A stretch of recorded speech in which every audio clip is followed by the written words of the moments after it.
पहले आप सबों को नववर्ष की शुभकामनाएं, अभिनंदन।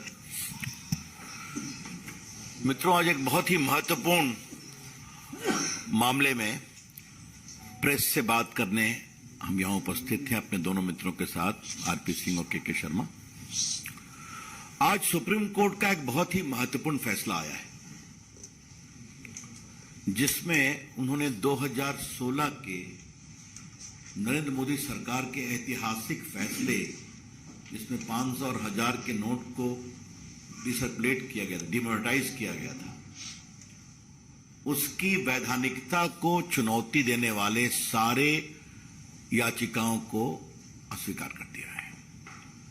The Supreme Court today by a majority judgment of 4-1 has dismissed all the 58 writ petitions challenging the constitutional validity of the historic demonetization scheme launched in 2016 by the Shri Narendra Modi government.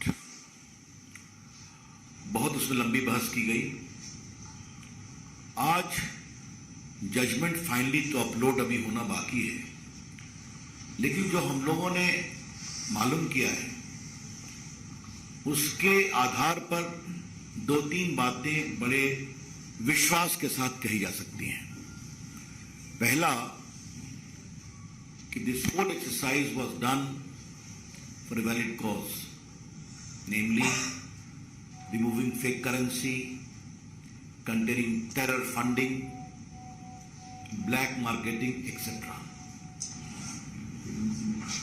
ये पूरी नीति terror funding, fake currency को रोकने के लिए और आपके money laundering etcetera, black marketing को रोकने के लिए की गई थी। और ये उद्देश्य सही है और गवर्नमेंट ये पॉलिसी डिसीजन ले सकती है, उसको लेने का अधिकार है। दूसरी बात जो कही गई थी कि आरबीआई से कोई कंसल्टेशन नहीं हुआ, बाकी नहीं हुआ, कोर्ट ने उसको भी रिजेक्ट किया और कहा कि आरबीआई से कंसल्टेशन हुआ था। स्वयं आरबीआई ने कोर्ट के सामने अपने वकील के द्वारा हुआ कि एक कंसल्टेशन हुआ था और कोर्ट ने यह भी कहा कि reserve bank of India act के सेक्शन 26(2) में का भी कोई वायलेशन नहीं है। ये इन सम एंड सब्सटेंस, और आपको मालूम है कि कोर्ट ने पूरे डिसीजन मेकिंग प्रोसेस को भी देखने की इच्छा जाहिर की थी, तो सील्ड कवर में वो भी दिया गया था। इसका मतलब यह हुआ कि कोर्ट ने पूरे डिसीजन मेकिंग प्रोसेस को सही पाया।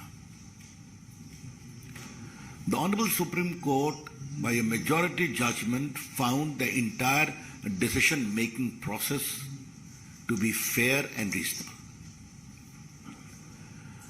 दूसरी बात, कोर्ट ने कहा कि the government has got the right and discretion to undertake economic policy decisions, and those decisions have to be appreciated unless there is something arbitrariness in it.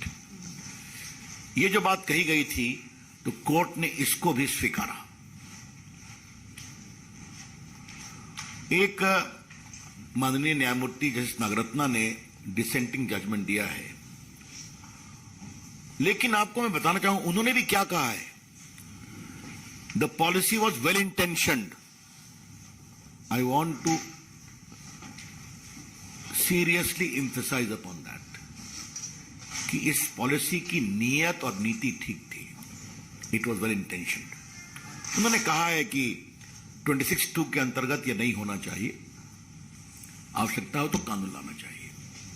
उनके निर्णय का भी हम सम्मान करते हैं, लेकिन मेजॉरिटी जजमेंट कॉन्स्टिट्यूशन बेंच के 5-1 का मैंने आपको विस्तार से बता दिया।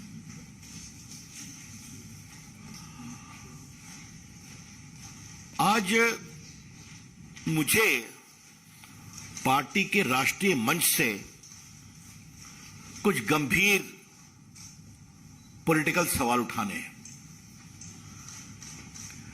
कितना बड़ा तूफान हंगामा खड़ा किया गया था कांग्रेस पार्टी ने डिमोनेटाइजेशन को लेकर के। ये सिर्फ यही नहीं हुआ था, राहुल गांधी विदेश में भी जाते थे तो इसी के बारे में बोलते थे, आपको मालूम है। और दूसरी बात क्या है कि जिस तरीके से शब्दों का प्रयोग किया गया, बाकी किया गया, वो बहुत ही दुर्भाग्यपूर्ण है। एक बात हम बार बार कहते थे और बड़े गर्व से कहते थे कि डिमोनेटाइजेशन का उद्देश्य गरीब कल्याण भी है। The BJP was very firm in espousing the great commitment of Shri Narendra Modi ji that this is designed to subserve the interests of the poor, and secondly to bring in cleanliness in our economy, हमारे आर्थिक स्थिति में सफाई आए। आज मैं आपसे ये कहना चाहता हूं कि जिस तरीके से ट्रांसपेरेंसी आई है, और आज इस विषय को उठाने का दिन है, इस विषय को आज उठाने का दिन है, और मैं आपसे दो तीन बातें खाली आपकी जानकारी के लिए कहना चाहता हूं। डिजिटल पेमेंट में कितनी बड़ी गति आई है।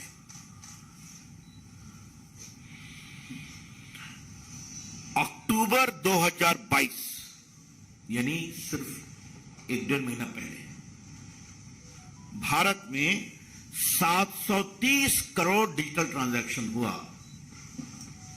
Worth 12 lakh crore. Just in October, India recorded a great bumper harvest of digital transactions worth 730 crores, amounting to 12 lakh crore transaction, rupees transaction. इसका मतलब समझा जाता है क्या? आज भारत डिजिटल पेमेंट में दुनिया का एक नेता बना है। भारत का जो पूरा फिनटेक मूवमेंट है, यूपीआई, ये सब आप देखते हैं ना। आज भारत में कितने डिजिटल पेमेंट एप्स आ गए, ये आपने देखा है ना। आज भारत का गरीब आदमी भी डिजिटल पेमेंट करता है, ऑटो वाला भी डिजिटल पेमेंट एक्सेप्ट करता है। तो ये कैसे हुआ?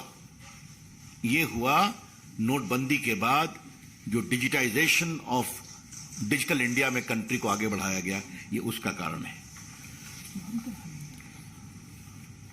अब मैं आपसे एक बात और कहना चाहता हूं कि 16-17 में लगाया गया था। मैं आपको कुछ 3-4 एग्जाम्पल दूंगा, ज्यादा नहीं दूंगा। 17-18 में, एक साल बाद, देश का टैक्स कलेक्शंस 18% हायर हो गया। It was 10.3 lakh crore the very next year. अब तो और बढ़ा है। आपको जानकर खुशी होगी कि आज देश में इनकम टैक्स देने वालों में करोड़ों की संख्या बढ़ी है। ये चर्चा बार सदन में हुई है, इसलिए मैं उस पर आपको ज्यादा नहीं बोलूंगा। लेकिन जरा मुझे आप ये बताइए कि नोटबंदी के बाद 2,38,000 फर्जी शेल कंपनियां पकड़ी गई कि नहीं पकड़ी गई? 2,38,000। We would like to emphatically emphasize that 2,38,000 shell companies were caught, transactions stopped after notebandi became a reality. आपको मालूम है, बेनामी संपत्तियों का जो जब्ती हुई है, आपने देखा होगा, वो मुझे बताने की जरूरत नहीं। मनी लॉन्ड्रिंग में क्या हो रहा है, आप मुझे बताने की जरूरत नहीं है। और the most important point I would like to highlight, the informal sector's involvement in the economy has got reduced from 52% to 20%. I repeat, the informal sector component in the economy of India got reduced from 52% to nearly 20%. बाकी आपने कई बातें देखी हैं, मुझे बताने की जरूरत नहीं है। Terrorism, fake currency. क्या पाठक को हुर्रियत का दफ्तर बंद हो गया ना श्रीनगर में? बंद हो गया कि नहीं? पत्थरबाजी खत्म हो गई। पत्थरबाजी ये आपके सामने है। पीएफआई के खातों को बंद करना, एक्शन लेना। तो टेररिज्म की रीढ़ को तोड़ने में नोटबंदी ने बहुत बड़ा काम किया है। The demonetisation scheme has done a great service to the cause of breaking the backbone of terrorism, क्योंकि फाइनेंशियल सपोर्ट उनका खत्म हो गया।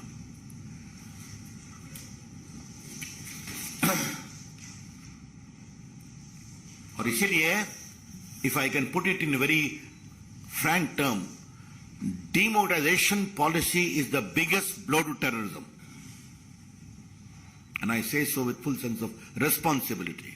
Because terror funding is integral to terrorism.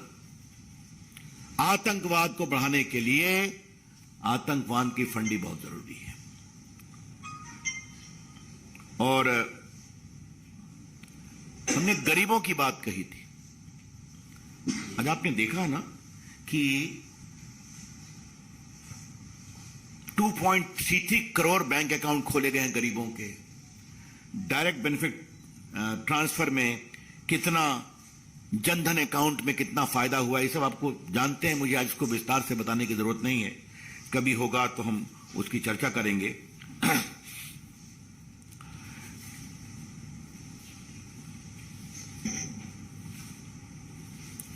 अब मैं आपसे एक बात और कहना चाहता हूं। प्रधानमंत्री जनधन योजना में भी जो जितने डिपॉजिट थे वो भी बहुत आगे बढ़े। तो ये जो हमारे कांग्रेस के बंधु लेड बाय राहुल गांधी बार बार ये हल्ला करते थे, तो कभी आप समझने की कोशिश करते हैं क्या? क्योंकि राहुल गांधी जी के बारे में मैं एक बात कहूंगा, वो समझते हैं तभी जब कोर्ट का फैसला होता है, उसके पहले वो नहीं समझते। और मैं आपको एग्जांपल देता हूं, राफेल पर क्या क्या नहीं कहा उन्होंने।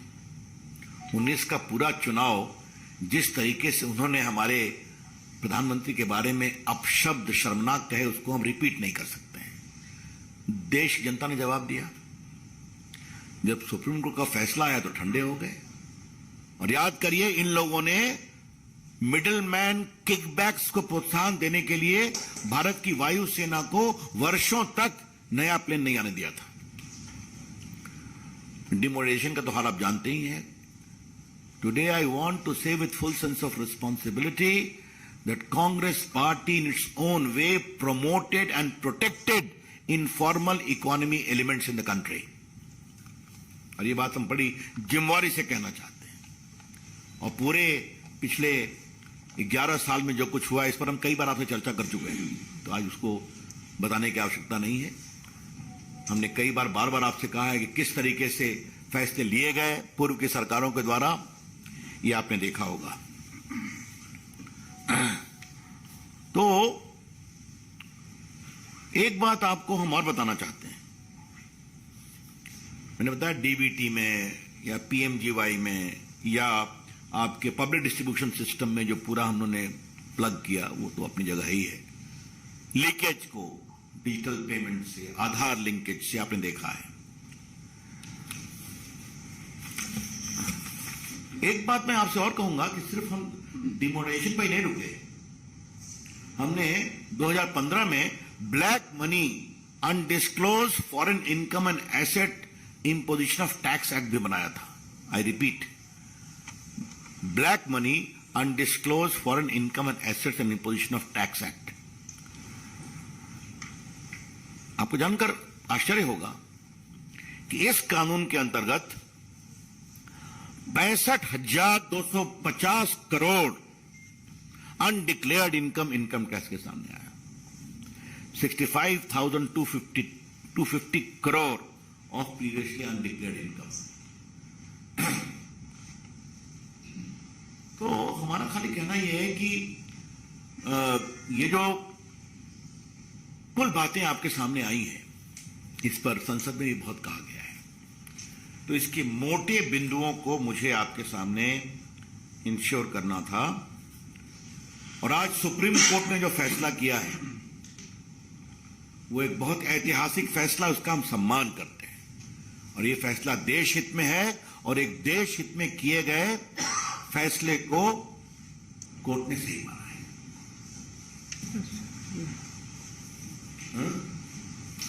मैं आ रहा हूं। मित्रों, राहुल गांधी जी से एक सवाल। आपने देश भर में जो कैंपेन किया नोटबंदी के खिलाफ, आप सॉरी बोलेंगे जब सुप्रीम कोर्ट ने इसको सही माना? ये पहला सवाल है। पूरी कांग्रेस पार्टी का कैंपेन था, आपको मालूम है। अपने पुराने आप निकाल के देखिए अखबार की कथनों और न्यूज बाइट्स तो आपको समझ में आ रहा है। कुछ सवाल उनके नेता और इस मामले के वकील चिदम्बरम साहब के बारे में भी करना है।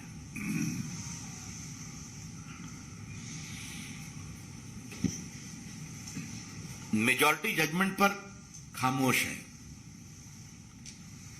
वो भी कहते हैं कि they have steered clear of the questions of whether what is the utility of this.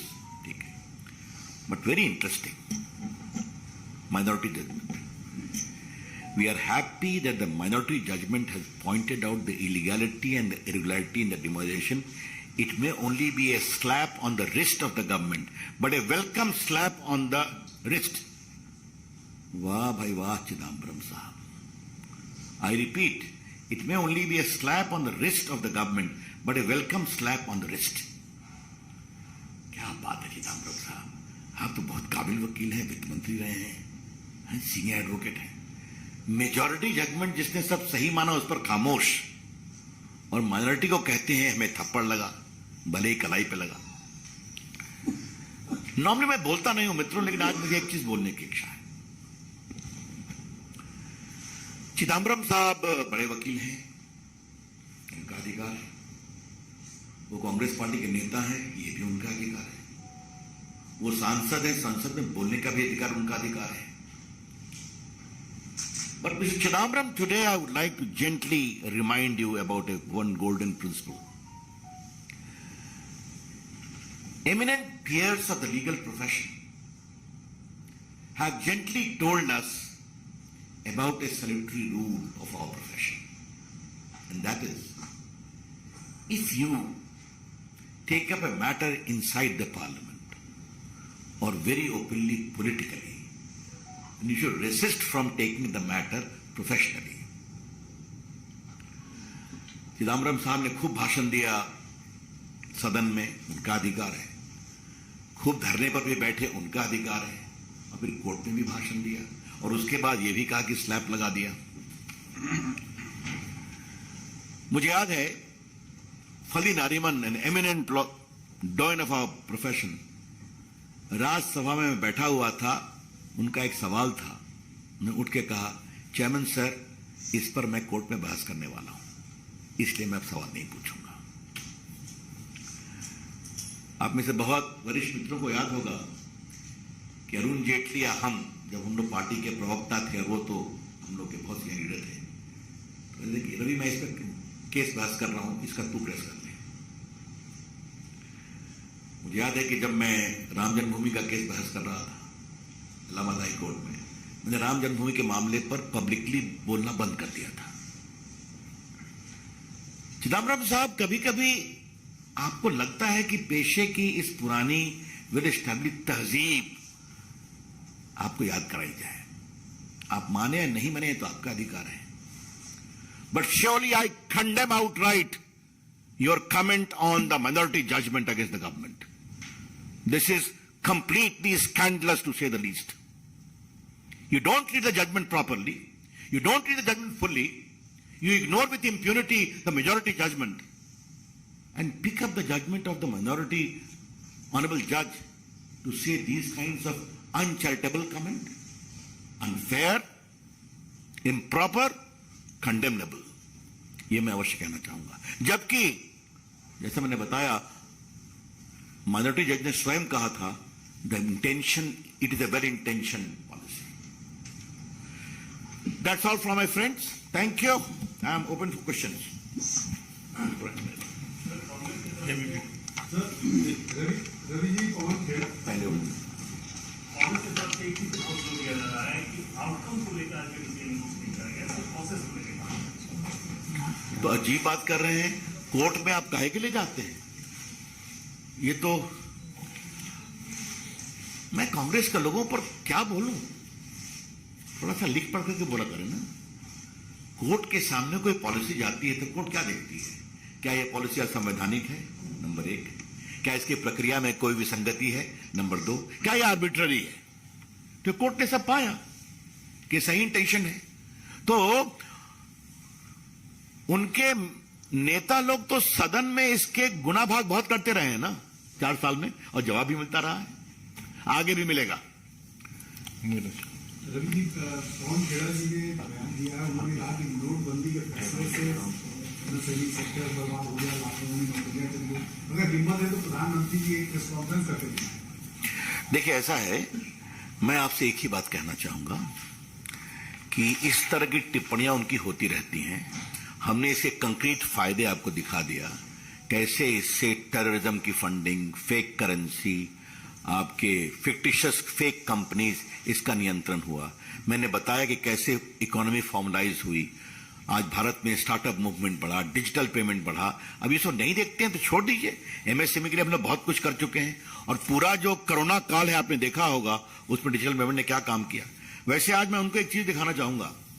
आज के अखबार में एक बहुत बड़ी खबर छपी है, पता नहीं वो देखते हैं कि नहीं, तो आपने पूछा तो मैंने कहा दिखाई दूं। ये आज का अखबार है, मैं आपके सामने अखबार का नाम ले रहा हूं, इकोनॉमिक टाइम्स। जो एप्पल कंपनी की फैक्ट्रियां लगी हैं सप्लायर्स, 50,000 लोगों को नौकरी मिली है। देश के मोबाइल मैन्युफैक्चरिंग को करने में मेरी कुछ भूमिका रही है 274। तो आज तो कई जगह हो रहे हैं विषय, देखिए, चलिए छोड़िए। यस संजय जी।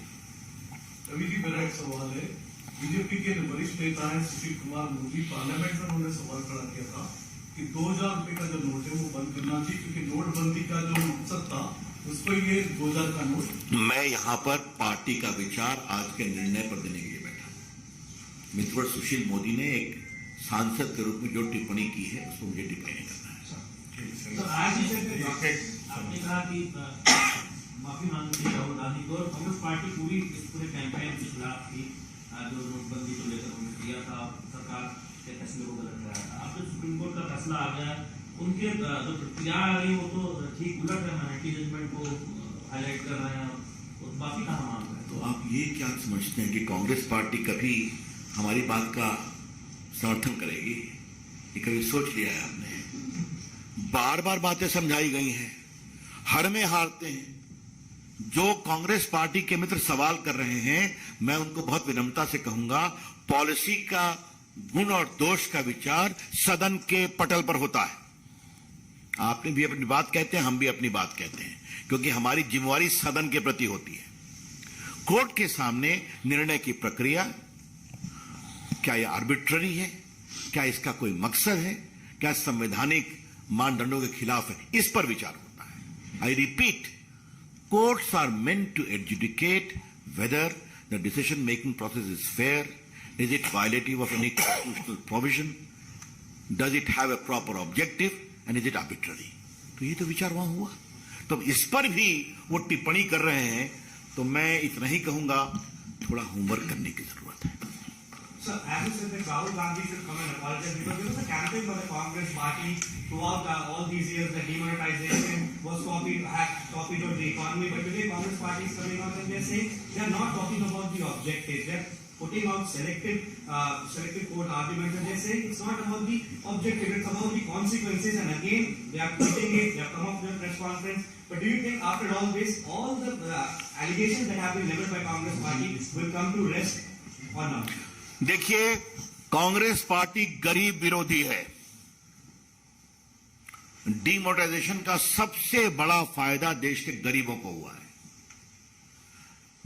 उनको मैंने बताया किस तरह से डिजिटल पेमेंट बढ़ा है, डिलीवरी बढ़ी है, डीबीटी बढ़ा है, लीकेज खत्म हुआ है। तो कांग्रेस पार्टी को इससे परेशानी होती है, गरीबों के लिए जो ईमानदारी से काम होते हैं। और दूसरा, कांग्रेस पार्टी का रुख टेरर फंडिंग और शेल कंपनी के खिलाफ हमेशा दोहरा रहा है। इससे उनको परेशानी होती है।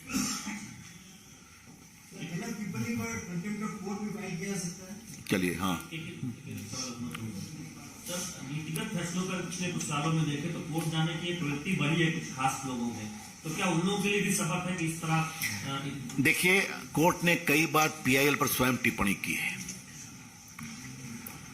हम पीआईएल करने वालों का सम्मान करते हैं। मैंने स्वयं ही अपने जीवन में कई महत्वपूर्ण पीआईएल किया। चिदम्बरम, मैं बता दूं कि जब मैं फॉर्डर स्कैम का केस बहस कर रहा था, जिसमें बहुतों को जेल हुई, तब भी मैं प्रेस कॉन्फ्रेंस नहीं करता था, सिर्फ कोर्ट की प्रोसीडिंग पर ही टिप्पणी करता था। तो आज मुझे एकाएक ध्यान आया। लेकिन कुछ लोग हमारे मित्र हैं, वकील लोग, हेडलाइन देखते हैं, चले जाते हैं कोर्ट में, उनका अधिकार है। जरूर कोर्ट देखेगा, और मैं क्या बताऊं, दैट्स ऑल। नहीं, देख लेगा। जीना आज बहुत बड़ा सवाल इसी पर है। चलिए, ओके।